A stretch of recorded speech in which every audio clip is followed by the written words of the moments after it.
QI, where tonight we'll be looking at the 3 L's. That's location, location, and location.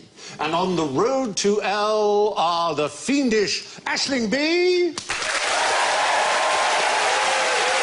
the diabolical Jason Manford, the Mephistophelian Johnny Vegas,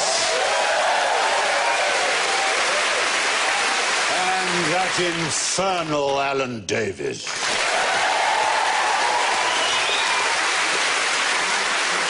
You all have satanic horns. Aisling goes. Oh. Jason goes. Classic. Johnny goes.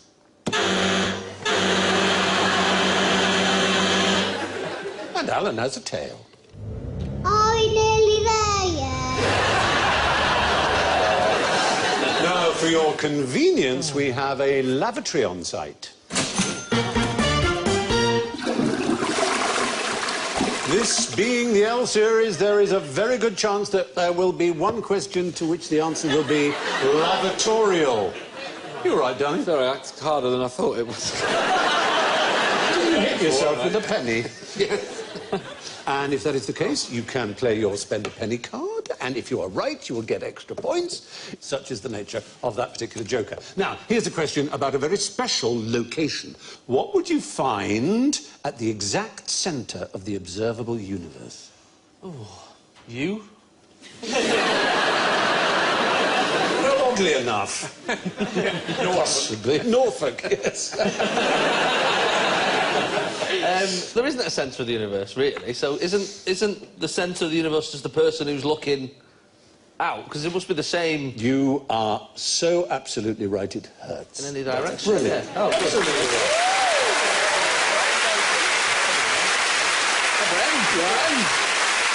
I know a thing, because our esteemed creator, John Lloyd, Yes. in his rather good Edinburgh Festival show, Yeah. told us that of all the billions of galaxies that there are only a certain number observable from Earth. Do you know what it is? Do you know what it is? Do you know? 4. 4. With the naked eye. What observable from Earth? 4 Other galaxies. other galaxies. And, well... But I remember at school them doing something with a balloon. The Yes. teacher, and he put loads of dots on a balloon, and then he sort of said it was like the closest to explaining the universe as he could do. That's absolutely right. Although there has been an absolute statement of where the centre of the universe is, which is that it's at the meeting of Bank Street and 6th Street in the town of Wallace, Idaho. There it is. Centre of the universe. Is that It's the mayor official. of Idaho, though? Because he said that. Yeah. Well, it They're covers doing Idaho. well for tourism and gone, why don't we just say the centre of the universe is here? You're absolutely right. He's made it He up. said it because there was no particular scientific evidence to say that it wasn't the centre Oh, I of the see. So universe. he They decided in Say that... that We'll have it. everywhere. Yeah, but it's Americans like to stake a claim. They're land grabbers. It's in their... It's in their DNA, so to be. Yeah. Not that we weren't in our colonial era, of course. Isn't the sun the centre of the universe? Well, sorry, why laugh at that? What a way to build me confidence for the rest of the show. That was the most... I thought that was a serious question as well. We both looked to you, and you looked at us like the peasants on the land. Going, will we ever be free of this tyranny? Never. I like to go in the toilet, but doesn't the Wiki Hole Witch live there? Well, I'm sorry that it sounded quite so patronising. The centre of the universe is apparently Bank Street and 6th Street in Wallace, Idaho, or... The sun. Yes.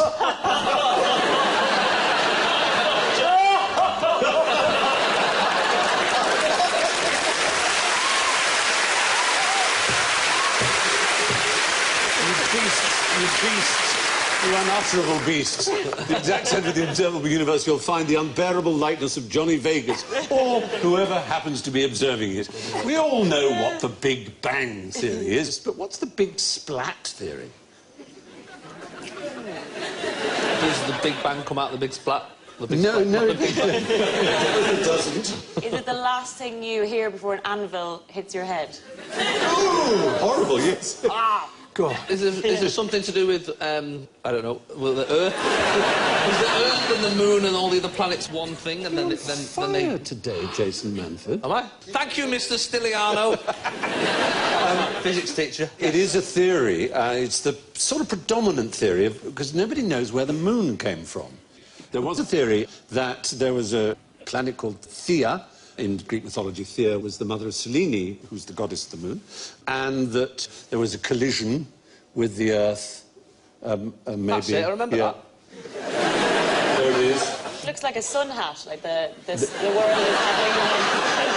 having going on a nice... Has the world gone to the races? Yeah. The idea is that Thea banged into the Earth or banged a piece of matter into the Earth. If that were true, then the moon should contain bits of alien rock as well as Earth rock. As it is, it only contains bits of rock that are similar to those on Earth, almost identical.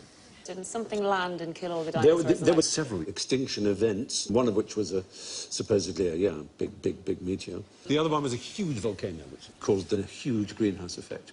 I remember years ago, you know when Mount St Helens went off in the States? That was at an age where I obviously thought it was in my hometown. I thought my parents were being incredibly casual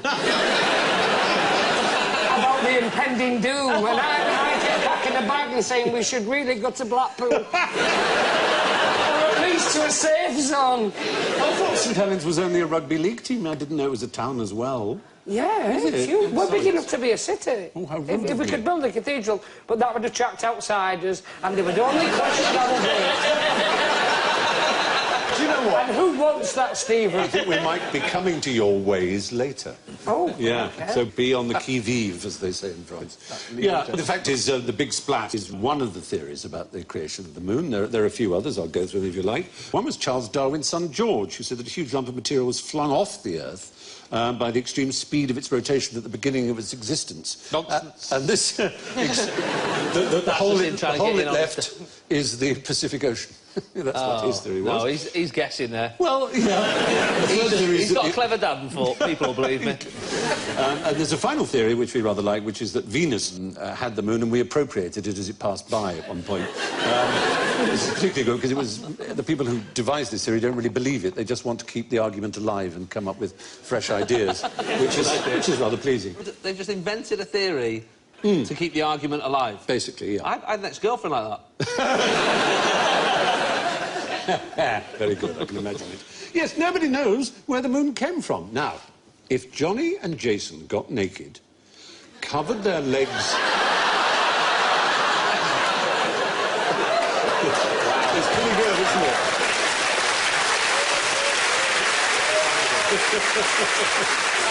I know.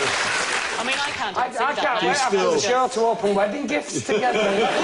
He's still the beating hearts of the nation. If they got naked, covered their legs in lard, and put their hands on each other's shoulders, what could we expect to happen next? I would guess Ofcom would get involved. Something com. Yeah. Yeah. I'd obviously be the female in the relationship. I'm the one who needs rescuing. Yeah. Why are their legs in lard? Are they going to slither about? Legs are important in this particular pursuit. You were talking about we don't want people to come to St Helens because they might not approve of our ways. It's a red wine that we are about to trample the grapes for that you can also fry with. It's the first kind of... wine. Yeah, it's the first kind of sipping lard. Yeah, that's right. So you can have the glass and do your chips in it also. Available in every Yates's wine lodge. Yeah. It'd be a rush like at Christmas when Jamie Oliver said to use goose fat, except this time they'd be using comedians kind of dripping. They go, you know what, these potatoes taste a bit funny. Sure, twice Johnny dripping. No, we're in North. And, forgive me for my accent, I do my best. We're in North, and, yeah, all right. It's a pursuit in the Northwest. It's not shin kicking. Yes, it is shin kicking. Ah. You knew about shin kicking. I did, my uncle was one. Very good. There you are. And I don't know if did he bequeath you his pair of clogs? He was, you know what, by the time I knew him, he was blind and he spoke like pretty much nonsense in the corner. But he was a phenomenal shin kicker. He was a very tough man, and that was his pastime, was shin kicking. Is that a blade? Yes, it is. Take it in turns. Oh, yeah. To kick each other in the shin as hard as you can. And it's the first person to basically... Do you know what they cry if they give up? It's rather wonderful. You'd think it'd be, I give in, or, oh, stop it. Stop it. Go on with your bother. Yeah. No. Stop kicking the shin, you Not that. It's not that. They shout, sufficient. That's the cry. Oddly enough, that's my climax call. Sufficient!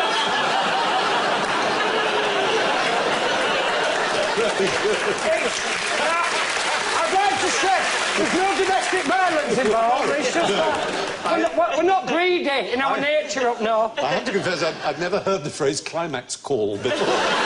So it took a bit of time for me to understand what you were saying. Forgive me for that. It's actually from bird watching. They rip the skin off each other's legs and stuff. Oh, yeah. I mean, God. one of the reasons for larding the shins was in order to encourage a glancing blow rather than a really vicious one. But the skill was obviously to move your legs so that it was a glancing blow. Is it if you put your arms on the shoulders, you know the way you can't hit someone if you put them an arm's length? Do they try to not get kicked? I think it means you're in a stable position, so you're not escaping completely, but you can move your legs. I don't know how short the legs are of people you know. But standing there, you've still got a fair bit of range, haven't you? Well, You've been doing it with Ewoks.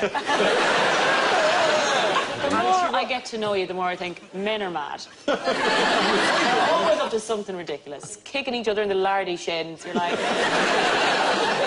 Shin kicking is probably what it was called on an everyday basis, but in the 19th century there was a special word for it, which is purring, or purring. Purring or pouring or parring. They seem to be all used. Parring, purring. Parring, maybe because you were parrying away. Nobody quite knows. But anyway, it was a popular pastime. A lot of betting on it. Yeah. And there are shin kickers to this day in the oldest Olympic Games since the Greek ones, which we've covered before, which are in the Cotswolds. Do they have a Channel 4 programme called Shin Kickers' Wives? My God, he's making so much money kicking shins. I don't like his personality, but it's just the one there. Is he called a stickler? He's a stickler. He's the umpire or referee. Stickler for detail. He's stickler for the rules, exactly. Oh, now, okay, you can probably just see that he's got straw coming out of the bottom of his trousers, and that's what they use. They pad their shins. They're not like tough northerners. No. They pad their shins, because this is in the Cotswolds. Get a bit of lard on that, you smart lad. Next thing you know, they'll be bringing in Crocs. They'll be going on for 9 days of shin kicking. That castle looks really old. I'm not sure it's a real castle. Oh, no, don't spoil it. You have to spoil everything. Get that wind up, but that's going over, isn't it? People are bouncing around going, are you sure this is a real castle? Yes, it used to be. My gran used to say sufficient when she'd eaten enough. Oh, ample sufficiency. Yeah. That's the phrase, isn't Say it? ample? Or ample, your or I had granddad was sufficient. kicking her under the Yeah, table. maybe. And she didn't want to let on. She just put her knife up at the sufficient. Sitting there weeping once she'd gone home. No! We should have done it when we had the Olympics. You know, you're allowed to include a couple of games, like, you know, people going, put darts in, put, like, stuff we were good at, put snooker in. Like, we should have gone, put shin kicking in. Some poor Brazilian like, what? Take that, Germany. I just can't bear the thought of all the other countries beating us at it. We invented this. Yeah, exactly. Yeah. Oh, that's enough of Johnny Foreigner doing this. Keep this quiet. The Shin Kickers Association of Britain are known as SCAB, you'll be pleased to know. Are they? That's appropriately. And Johnny's uncle was one, which is charming. We never knew that. I'm really impressive. Shin kicking was a popular sport in Lancashire pubs for 150 years. Now, here's a pub in Lancashire. My question is, how did Spanking Roger woo the ladies? I know that pub. Do you know it? Yeah, I do. Where is it? It's in, like, I think it's in Kersal or Salford area. It's Manchester area, quite right. When I went to university, I know, I did, I lived in a place called Castle Irwell, which was a dog track before it became a student village. Yes. but every year, there was a race down the hill naked. And you would run around this thing, all the blokes would. I didn't, obviously, it'd be a bit weird. I didn't have I'm a I'm a grower, not a shower. And this pub was part... I think the guy, Spanking Roger, that's how he got his wife. I think there was something to do with his wife, where he was naked, and she had a little look. He was quite well and down. I thought, I'll have him. You're right. Well, this naked running was on Kersal Moor. Kersal Moor, which has now become Castle Irwell, which is now Student Village. That's exactly it. We've got a picture as it used to be, which is beautiful. Yeah, no, it was much more of a shithole when I was there. No, exactly. Now it's just vomit and empty Pringles tubes. Yeah. Well, that guy, Spanking Roger, even though it sounds like he was a bit of an idiot, he ended up being a big guy in the army. Like, he fought... I think he defended Gibraltar or something like that. Yeah, absolutely right. He was the great hero of Gibraltar. This is brilliant. He's on fire.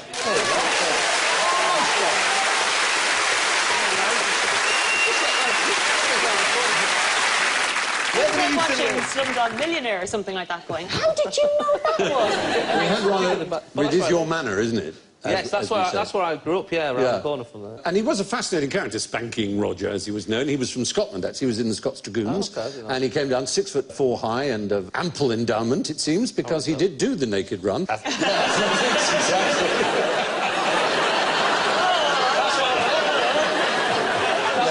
why he was called Spanking Roger.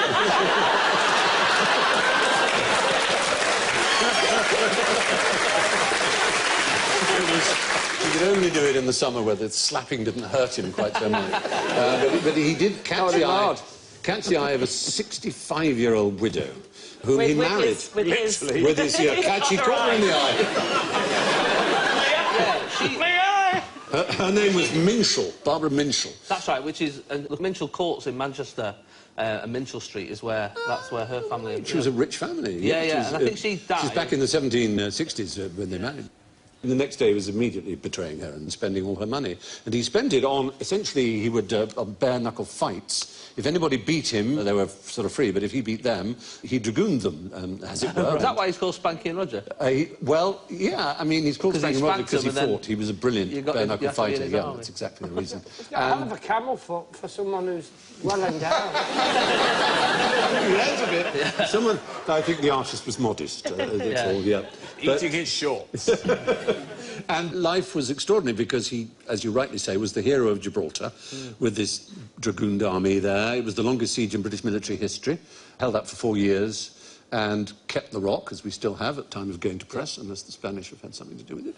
His wife died, he got into terrible debt, came back impoverished, found another woman whom he married. She was Scottish, and he died a very rich man indeed. So he had a pretty splendid life. A spanking life, in fact. Why do they say spanking for good in England? Oh, they're spanking good time and... It's a very good point, isn't it? The great, much-lamented Christopher Hitchens once said there is no surname in English that cannot be improved by having the word spanker put in front of it. Spanker Manford, Spanker Vegas, Spanker B. Spanker B is terrific, isn't it? There's the Queen Bee, there's Worker Bees, and then there's the Spanker Bee. Spanker Bee. I bumped into old Spanker Davis at the club the other day.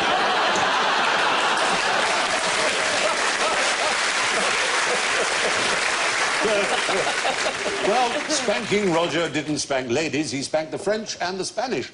Roger was a strapping 6'4" with a Scottish accent, but what's short, talks gibberish, and is much sought after in Merseyside. Johnny's uncle.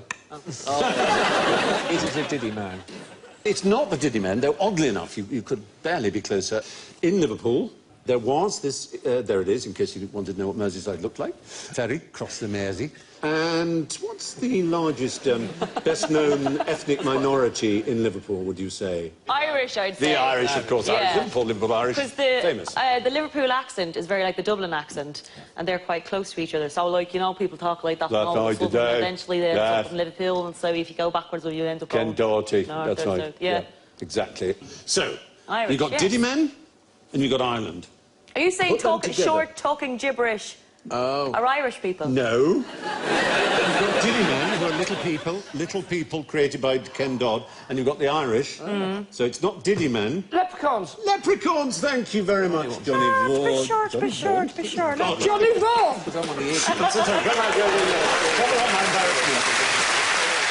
Well, it was a particular event in 1964.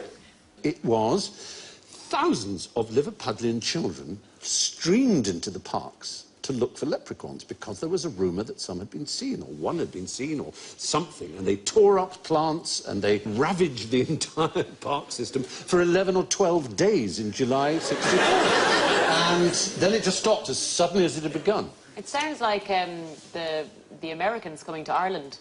That's what they did, looking for leprechauns. Then it just stopped. They took their IT companies with them. They just never came back. Absolutely. Can I just say, just to be a little bit of a nitpicker here, those are garden gnomes. Yeah, I know.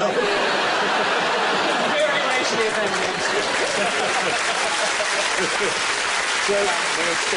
I'll give you points if you tell me how a leprechaun should look. How a leprechaun should look. He should look charming in the eye. Right. He should have a sort of jaunty gait about him, and then a green hat and green outfit, and you could only find him at the end of a rainbow. And should he be bearded? Pot of gold. Should he be bearded? If he's not bearded, it is just a child wearing an outfit. It's got a big... Welcoming you to Ireland. It's got a big red bushy beard. I've got one. Beard. Have you? You've got a big red bushy Got a beard. leprechaun. You can get them at Dublin Airport. If you press them in the tummy, they go, "An Irish eyes are smile," and it's one of the spookiest, scariest things. My kids love it, but me and the Is wife it like a are chicky terrified. doll? Like if anyone presses It really is. Irish eyes are smiling. You keep throwing it out the window, and then it keeps on going back in. I think it's supposed to be cute and endearing, but it's actually really like a horror film. And it's got sort of an old man's voice in the distance. I'll bring it in. My kids have got a bear. I think it's got a red heart on it, and you press it, it glows. And every so often you'll just hear it, so they'll go, "I love you," and I can see you, or whatever. I see. The worst one is "I see you." And I remember one night. I went to the toilet, and just middle of the night, half asleep, and the batteries were going on it. And so I sort of heard, and all of a sudden I just said, "I see you."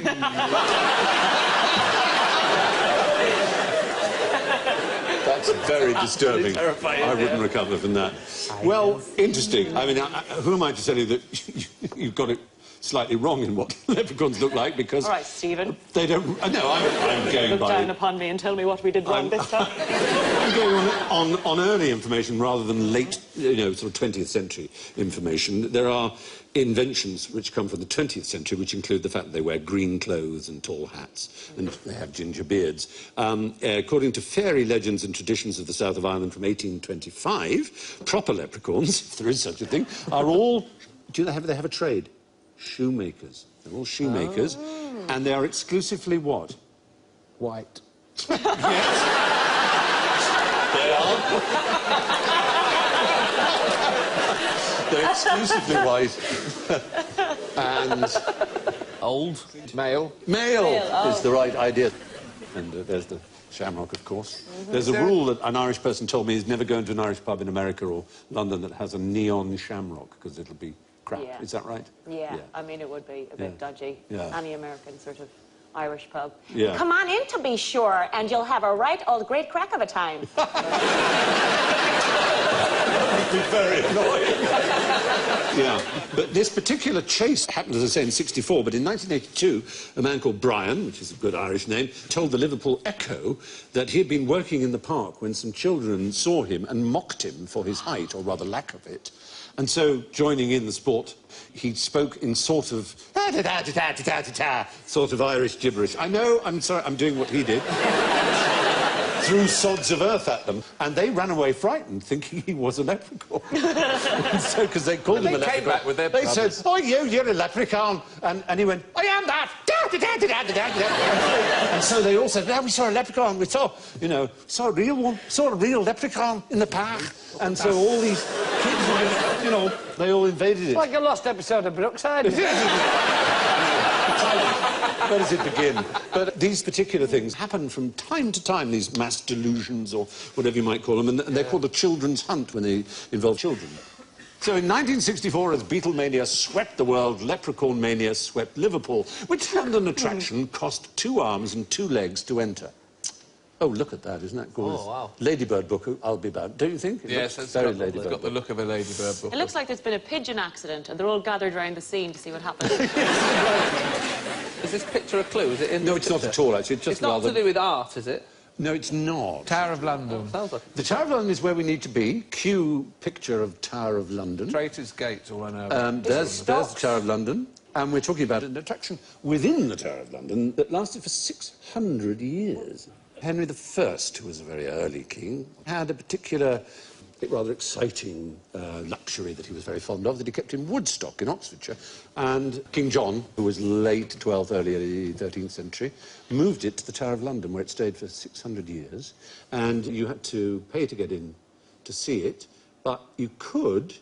I say 2 arms and 2 legs. It's really 4 legs, to be honest. Oh, like you could give an animal. You could bring in an animal, and that would... 4 chicken drumsticks. That Look at a wouldn't KFC. quite do, no. And that would get you in free, because they would use the animal to satisfy what you were going to see. A dragon. A mincer. Sort of like a dragon to them. I mean, Sir? Lion or a... Bear. lion and bear, yes, all those things. A big menagerie, Oh, wow. as zoos were called. There's an 18th century, by the look of it, cartoon, Rowlandson-style cartoon. That's with the last dodo. Oh, it does look a bit like it, doesn't it? I think it's some hugely complicated satire that we don't really get. Anyway, that's a cartoon of the menagerie. It lasted all the way till 1830, when it was transported to, or transferred to... London Zoo? To Regent's Park, to London Zoo, yes. So there was the menagerie. It was immensely popular all through those years. If you were a sheriff in the City of London and around, you had to pay 4p a day to help with the feeding of the polar bear. So they were presumably quite good animal keepers if they managed to keep these animals, because, you know, they couldn't afford to let them die very quickly. But, I mean, how long it would take in the 15th, 16th century to get a lion to England, it was just inconceivable how long it would take. What sort of animals do they have? They had... Oh, a cat. Cool. That's a cat would be... If you brought a cat or a dog to feed to the lions, or the tigers. They had tigers as well, and they had bears, and they had, as I said, polar bear. So they had what were considered immensely exotic animals. You would feed them, and free admission. I bet that was used as a punishment for kids. I bet What, that we'll was... take you, we'll feed I'll you tell to the what, lions. you do that again, I'm taking you there, and you're getting fed to the bloody lions. You'd walk them right up to the door if they were being really bad. Well, But what if you had a pet lion? And you yes. turned up and you wanted entrance and they went, it's a bit rich for my blood. You know what I mean? Yeah, take the lion, see how far you get. There was a rather unfortunate incident. In 1830, a keeper accidentally allowed 2 tigers and 1 lion to be in the same enclosure, and there was a horrible fight that he only managed to end by introducing a sort of red-hot prongs to the noses of the tigers, who eventually stalked off. But who do you think won? 2 against 1. Yeah, and the tigers, yeah. The Lion King. No, the Lion King didn't win, I'm afraid. Simba licked his wounds and died a few days later. Yes, it's very sad. Very sad. But anyway, yeah, it was an amazing place. Imagine an imaginary menagerie managed by an imaginary menagerie manager.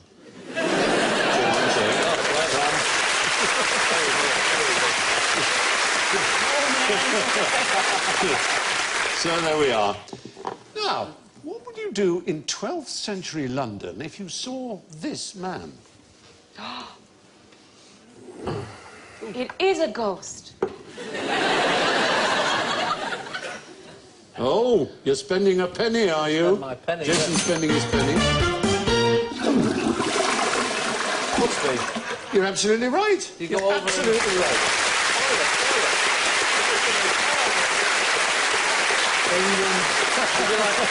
You put that round you. That's right. Do you want to try it out? Go on then. Is that not an old-fashioned Portaloo? This is Steve, one of our most What do I do? gifted Just- intellectuals. Intellectual elves.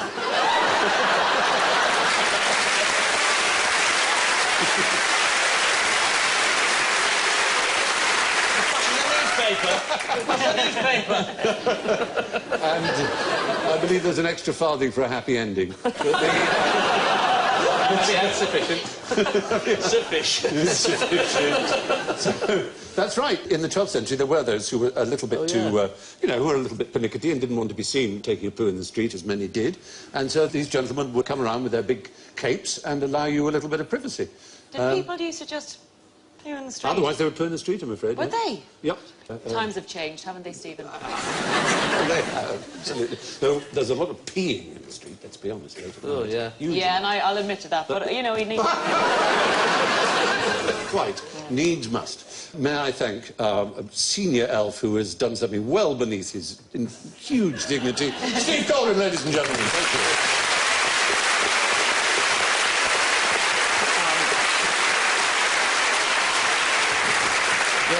Marvellous service.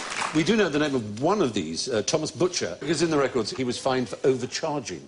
Oh, really? Yeah. Well, afterwards, like, he had a look in and went, I think you can give me a fiver, you do. Possibly. That wouldn't be overcharging. Oh, dear. Did they have anyone standing beside him selling, like, deodorant or lollipops? Probably. I would imagine there was a whole... Toilet roll, really. That's who you want behind you. Now, there's an animal that sort of also does that similar draping effect. Do you know what it might be? It's a bird with its feathers. I can't remember. Is it a night? It's a black heron. And why would it do that? Why would it... To protect its eggs. There it is. That's the one. There's it doing it. Black heron. Is it to trick its prey into thinking it's night-time, so it comes It's out? not to think it's night-time. It actually creates a shadow, and fish are very drawn to cooler water in certain climates. So the fish see this, what they think will be cooler water, because there may be a tree overhanging or something like that, and it just gobbles them up. So it's a lure. It's a wonderful, clever lure. It's amazing to watch, actually. We did a show for the BBC called Walk on the Wild Side, which you did a voice Yes, for, I remember doing the actually. voices for various animals, Yeah. And it's sort of... It does it in quite an odd motion, like it's quite fast. Because we did a thing and it just went nighttime, daytime, nighttime, daytime, nighttime. That's so sweet. Our little fun little sketch. I do with men in nightclubs. I go... It's you! It is me. Well, there you go. Horror. Medieval lavatory attendants provided personal privacy and a bucket. Now it's time to get our kit off and frolic in the sub-zero temperatures of general ignorance, so fingers on buzzers, if you would. What's black and white and doesn't live in the Arctic?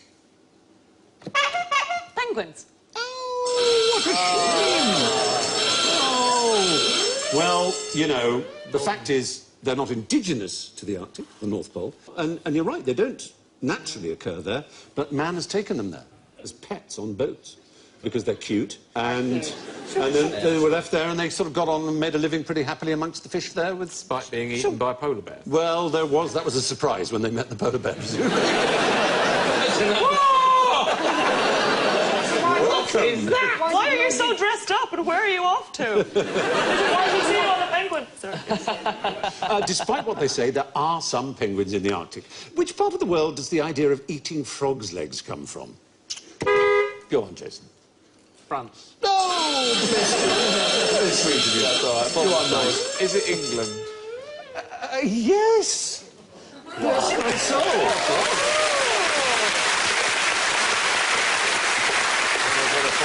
So far as we can tell, this is absolutely right. There is evidence of the early Neolithic British eating frogs' legs in our most iconic memorial. There it is. Stone... Look at it. Henge. Yeah, exactly. What could be Hengier or Stonier?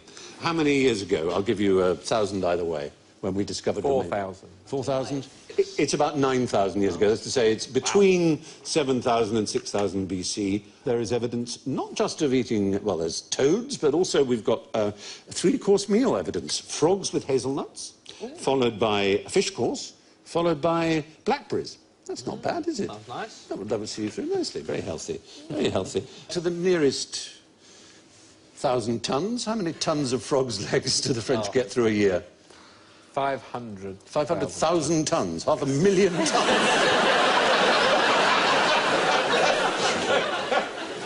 It's between 3,000 and 4,000. Still a fair quantity. I thought they had massive frogs. It would fill the size of a bag.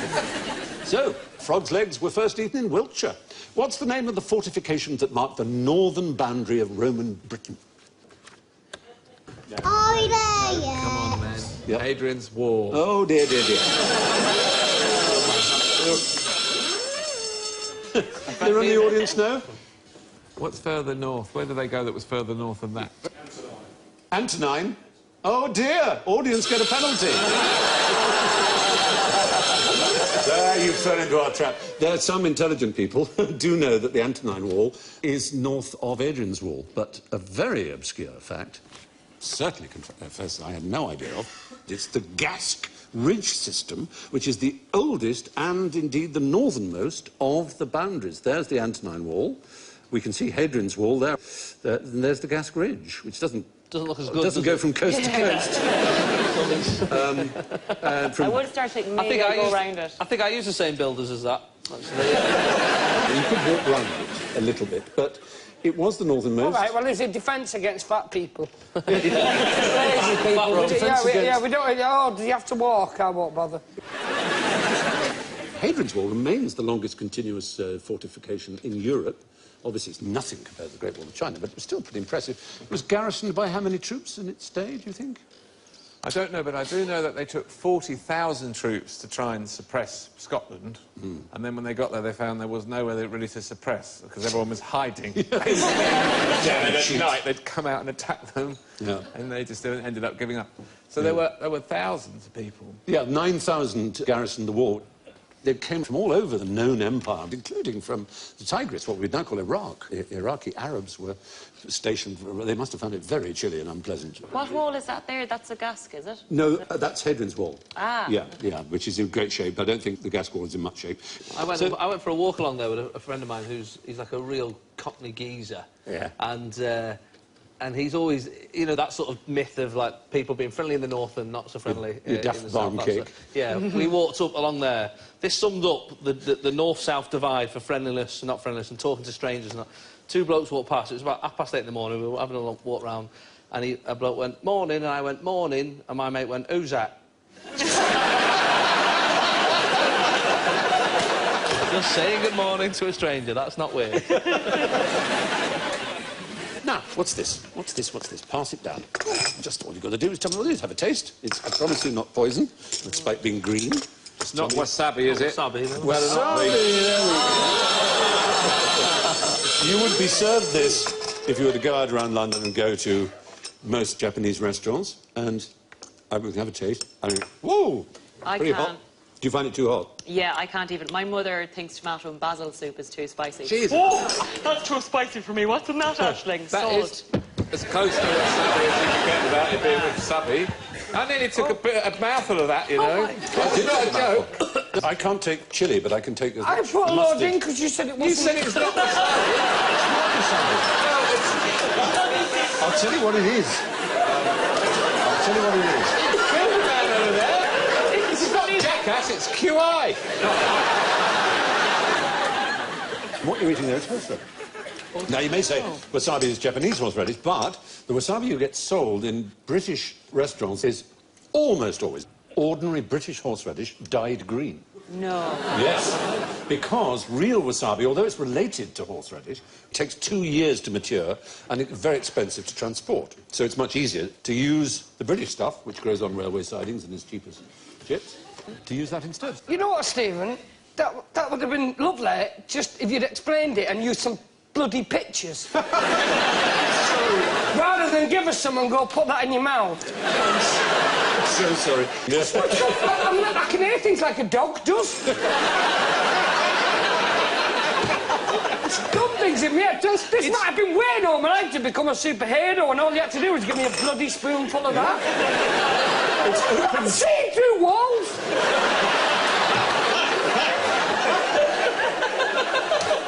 It's opened your eustachian tube and your sinuses. Yeah, cancel my card. I'm flying home.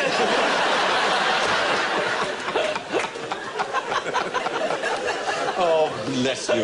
Now, shove your little dishes away, if you can. You might want to keep... That's enough superpowers for one day. Now I'm going to demonstrate something called the Leidenfrost effect, named after a certain Dr. Leidenfrost. So, allow me to present a tray, which may seem rather mysterious. There we go. Now, essentially, what the principle is, I'll explain it first, and then you'll see it, is that when you drop some water on a very hot surface, it kind of beads into a little ball and goes around. It's often a way you test the heat of a frying pan or so on, or if you drop water accidentally onto a hot plate. And if you allow this beading to take place on certain surfaces, the beading is sort of predictable and rather exciting. And you can see a little bit of it on VT, in which the bead is going uphill. It's being dropped from a pipette onto a very hot, ridged, sort of sawtoothed surface. And you can see the ball itself. That's how my sperm reacts with a ridged condom. You may be wearing it inside out.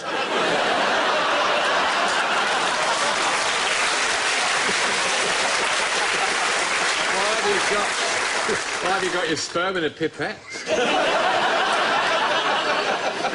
Sufficient. He's spreading it. All right. So, I have pipettes here, and this is room temperature. I'm going to put it on here, and you can see, as I drop the water, that it's just nothing much happens. But the beads go off, they're starting to boil and frizz, and as it gets hotter, you'll see the Leidenfrost effect of it. Listen to it. You'd swear the women were watching the Chippendales. Ooh! But where it gets interesting is where these things have been left on the heat and so already incredibly hot. And this is a little concave thing, and we drop a bit in it. It goes round and round and round and round and round. Rather beautifully. And now we've got another one with the sawtooth that we saw the climbing up, but this is a circular sawtooth, and it should go round and round as well. Like Whee! Incredible speed. Look at that. I don't know why young people have to go and, you know, play Grand Theft Auto when they've all this sort of crack to look forward I to. know! It's fun. And for the grand finale, you can see here, next to the hot plate, is we've got ourselves a sort of maze. And let's see what happens here. There's a very predictable path, and they go all the way around. And if they've got enough energy, they'll go around twice. There you go, big fellow. That's like chasing me dad round a shopping precinct. Don't abandon me. That's it. I will make you proud. Dad, come back. Hours of harmless fun. Now, I asked the very nice scientist from the University of Bath who lent us this equipment what technical solutions this may offer the world. And he said, actually, most of the time, the Leidenfrost effect provides technical problems for plumbing and things like that, and it isn't always a desirable effect. So if you can think at home of some useful solution that can be used from the Leidenfrost effect, we'd be very grateful. But thank you, Kei Takashina from the University of Bath, for the loan of this splendid equipment. And that brings us to the sizzling scores. Well, my word, we have well, I'm not surprised he's won, he's been on fire. Despite one klaxon, clear lead from Jason Manford at +3. Oh.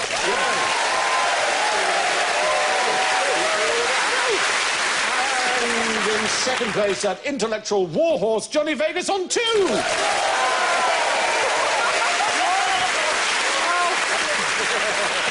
And a magnificent debut only brought down by penguins for Aisling B on -7. In a shock surprise, in nearly last place is the audience with -10. Whoa! But just picking them in the L for loser position is Alan Davis with -14.